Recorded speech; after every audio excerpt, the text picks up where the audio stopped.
এই মন্দিরটি বিখ্যাত এর অনন্য ও বিশালাকৃতির শায়িত হনুমান মূর্তির জন্য, যা ভূমি থেকে প্রায় 10 ফুট নিচে অবস্থিত। এই বিশেষ ভঙ্গিটি একে সাধারণ হনুমান মন্দিরগুলোর থেকে আলাদা করে তোলে। এবং এছাড়াও এখানে আরও বিভিন্ন প্রতিমা আছে, যা না দেখলেই নয়। তো আজকের ভিডিওতে তোমাদের এমন একটা মন্দিরের সন্ধান দেব, যা কলকাতা থেকে মাত্র 1 ঘন্টা দূরে। কিভাবে আসা যায় চলো দেখা যাক।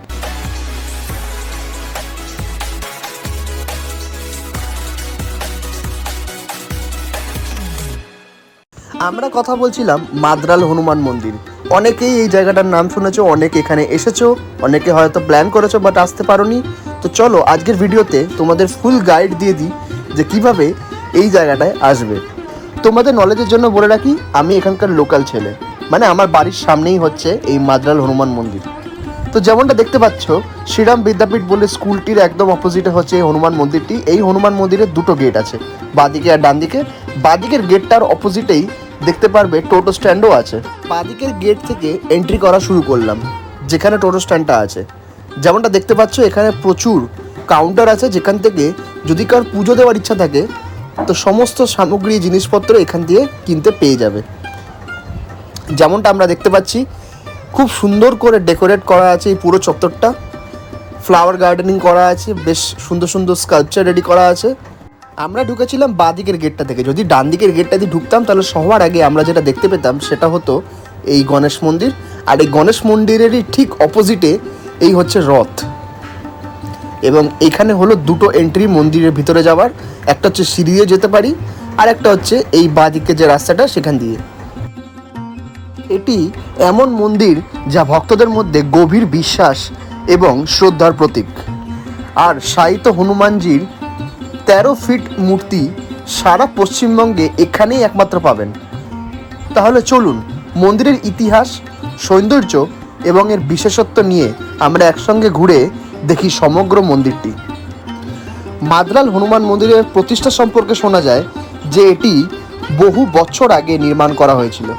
কথিত আছে এখানে একসময় শায়িত হনুমানজির মূর্তিটি মাটির নিচে পাওয়া যায়। মন্দিরের প্রতিষ্ঠার 21 তারিখ সঠিকভাবে জানা না গেলেও এটি ভক্তদের জন্য বহু প্রজন্ম ধরে পবিত্র স্থান হিসেবে পরিচিত। মন্দিরের অনেক ইতিহাস আছে, যার মধ্যে একটি হচ্ছে এই মন্দির নির্মাণের সময় বিহারের কোনো একটি রাজা জমি দিয়েছিলেন, কিন্তু এই মন্দিরটি পুলিশ ইন্সপেক্টর পঞ্চানন ঘোষ 1915 সালে নির্মাণ করেছিলেন। মন্দিরের পাশে একটি সুন্দর পুকুর ও পার্কও রয়েছে। পুকুরটির উল্লেখ পাওয়া যায় বঙ্কিমচন্দ্রের উপন্যাসে। সেখানে কালো দিঘি বলে উল্লিখিত রয়েছে এই পুকুরটি। কিন্তু বেশ কিছু বছর পরে নকশাল আন্দোলনের সময় এই মন্দিরটি মাটিচাপা পড়ে যায় কিছু মার্ডারের ঘটনায় ভয়াবহতায়। তারপরে ইছাপুর নিবাসী কোনো এক ব্রাহ্মণ স্বপ্নে আদেশ পান ও নতুন করে মন্দির পুনরুদ্ধার শুরু করেন প্রায় 30 বছর পরে।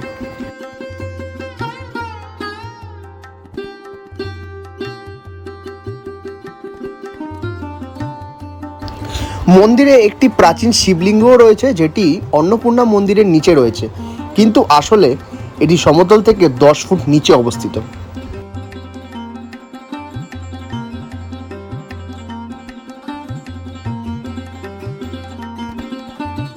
শিবলিঙ্গটাকে খুব ক্লোজলি মনিটর করলে মনে হবে যেন শিবলিঙ্গটি আমাদের দিকেই তাকিয়ে আছে। খুব সুন্দরভাবে এই মন্দিরটিকে ডেকোরেট করা হয়েছে অন্নপূর্ণা মন্দিরের একদম নিচে। মন্দিরের বাইরে মনোরম একটি পার্ক ও সংলগ্ন দিঘিটি শিশু থেকে সমস্ত বয়সের মানুষের জন্য বেশ শান্তিদায়ক। কিন্তু শিশুদের জন্য বিশেষ খেলাধুলার ব্যবস্থা দেখা যায়, যেমন দোলনা থেকে স্লিপ ইত্যাদির মাধ্যমে। মন্দিরটি প্রতিদিন সকাল 5টা থেকে 1টা এবং বিকেল 4টা থেকে 9টা পর্যন্ত খোলা থাকে।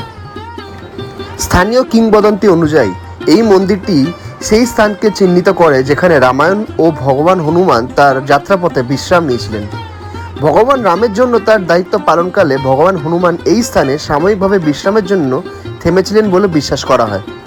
শায়িত অবস্থায় হনুমানের এই বিরল মূর্তি ভারতের অন্যান্য হনুমান মন্দিরগুলোর তুলনায় অত্যন্ত একটা ব্যতিক্রমী, এবং মূর্তিটি মাটি থেকে প্রায় 10 ফুট নিচে অবস্থিত। এখন আমরা দেখতে পাচ্ছি মা অন্নপূর্ণাকে, যার পিছনে সমুদ্র মন্থনের থিমটাকে খুব সুন্দরভাবে পোর্ট্রে করা হয়েছে।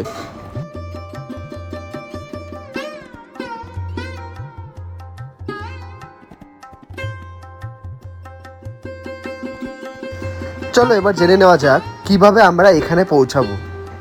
শিয়ালদা থেকে যদি আপনারা আসেন তাহলে শিয়ালদা থেকে নৈহাটি বা কাকিনাড়া আসার যে কোনো ট্রেন ধরে আপনি এখানে পৌঁছাতে পারেন, যেমন গেদে, কৃষ্ণনগর, কল্যাণী সীমান্ত, নৈহাটি এক্সেট্রা। এই সমস্ত ট্রেন ধরে আপনি কাকিনাড়া স্টেশনে নামুন। কাকিনাড়া স্টেশনে নেমে 1 নম্বর প্ল্যাটফর্মে আপনি নামবেন। ওখান থেকে ওভারব্রিজে উঠে ওখানেই টোটো স্ট্যান্ড পেয়ে যাবেন, এবং টোটোওয়ালাকে যদি বলেন যে মাদ্রাল হনুমান মন্দির যাব, তো ওরাই আপনাকে 15 টাকার বিনিময়ে মাদ্রাল হনুমান মন্দিরে পৌঁছিয়ে দেবে। এই মন্দির চত্বরে আমরা এখন অবধি দেখলাম বিশালাকার হনুমান মূর্তি, অন্নপূর্ণা মন্দির, শিবলিঙ্গ, এবং এখন আমরা যাচ্ছি রাম সীতার মন্দির ও কৃষ্ণ মন্দিরটায়। এইটা হচ্ছে অন্নপূর্ণা মন্দিরের ঠিক অপোজিটে। এই মন্দিরে বেশ কয়েকটা গুরুত্বপূর্ণ ঘটনা দেওয়ালের মধ্যে পোর্ট্রে করা হয়েছে, যেমন হনুমান ঠাকুরের সঞ্জীবনী বুটির খোঁজে পুরো পাহাড়কে তুলে নেওয়া, এবং শ্রীকৃষ্ণের পুরো গোবর্ধন পাহাড়কে 1 আঙ্গুলেই তুলে নেওয়াটা। ওভারঅল যদি আপনি এই মন্দিরটা এক্সপ্লোর করেন, কখন যে 2 ঘন্টা কেটে যাবে বুঝতেও পারবেন না। এখানে অনেক কিছু দেখবার আছে, আর হাইলি রেকমেন্ডেড, অবশ্যই আসুন এই মন্দিরে। খুব সুন্দরভাবে টাইমটাকে স্পেন্ড করতে পারবেন পুরো ফ্যামিলির সাথে।